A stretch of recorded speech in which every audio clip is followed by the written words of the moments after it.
ইমতাজউদ্দিন Ahmed, manager, messrs Nurul Huda filling station, Chawkbazar, Comilla. Octane 6,500 petrol, 9,000 diesel.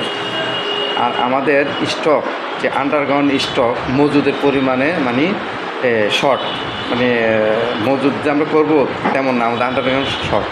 তো এখানে লেখা আছে, উপরে লেখা আছে, আপনি দেখলেই বুঝবেন যে আমরা কী মজুদ করতে পারি। তো বৃহস্পতিবার তেল আনার সাথে সাথেই আপনার 3 দিনের তেল একদিনই বিক্রি করে ফেলছি।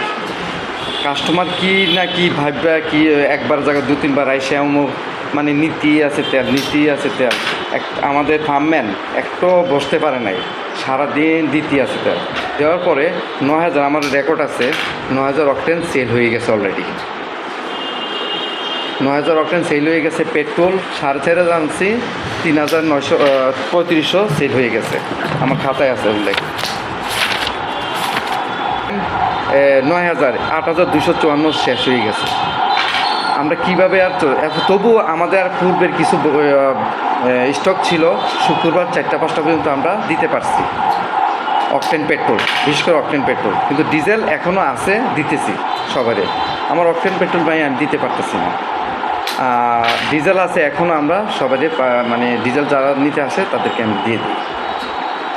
আমাদের এখানে মজুদ রাখার কোনো জায়গাই নেই, আমার ক্যাপাসিটি খুব অল্প। আপনার প্রয়োজনে ক্যাপাসিটিটা ভিডিও করে নিতে পারবেন। নির্দেশনা আসছে উপর থেকে, বিবিসির থেকে আসছে যে যখন আমরা তেল আনবো, তেল বিক্রিটা বলে দিচ্ছে হুন্ডাতে 2 লিটার দেওয়ার জন্য, প্রাইভেট কারে আপনার 10 লিটার, পিক আপ 20 থেকে 25 লিটার, এবং বাস যারা দূরপাল্লা যায় তাদেরকে 70-80 লিটার দেওয়ার জন্য।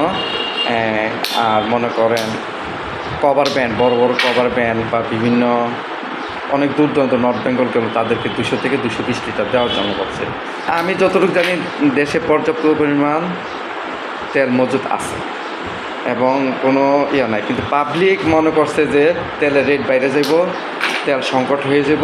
এই জন্য গত বৃহস্পতিবারে একজন কাস্টমার 2-3 বার এসে তেল নিয়ে যায়, নিয়ে মজুদ রাখে। তারা আমাদেরকে নিয়ে মজুদ করে আমাদেরকে দিছে আপনি ড্রাই করে। এখন যে পরিমাণে আপনার তেল নিতেছে, কেন নিতেছে, কী নিতেছে, হাকার সিরিয়াল হুন্ডা